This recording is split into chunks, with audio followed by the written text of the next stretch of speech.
মনে রাখবেন, জিহাদ কিয়ামত পর্যন্ত থাকবে। জিহাদ কোরআনে আছে, জিহাদ হাদিসে আছে, জিহাদ আল্লাহর নবীর জীবনে আছে। যতক্ষণ পর্যন্ত কোরআন থাকবে, যতক্ষণ পর্যন্ত হাদিস থাকবে, ততক্ষণ পর্যন্ত পৃথিবীর বুকে জিহাদ চলতে থাকবে। আল্লাহ রাসূল সাল্লাল্লাহু আলাইহি ওয়াসাল্লাম বলেছেন, আল জিহাদু মাদিন, জিহাদ চলতে থাকবে। মুযবাসানি আল্লাহু, যেদিন থেকে আল্লাহ তাআলা আমাকে জিহাদের নির্দেশ দিয়ে প্রেরণ করেছেন, সেদিন থেকে জিহাদ চলতে থাকবে। ইলা আন ইউকাতিলা আখির হাযিল উম্মাত দাজ্জাল, যেদিন দাজ্জালকে হত্যা করা হবে তার আগ পর্যন্ত লড়াই চলতে থাকবে।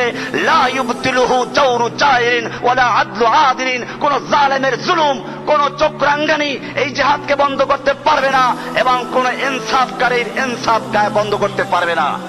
যদি সারা দুনিয়াতে দ্বীন কায়েম হয়ে যায়, ইসলাম কায়েম হয়ে যায়, তারপরে আল্লাহ রাসূল সাল্লাল্লাহু আলাইহি ওয়াসাল্লাম বলেছেন জিহাদ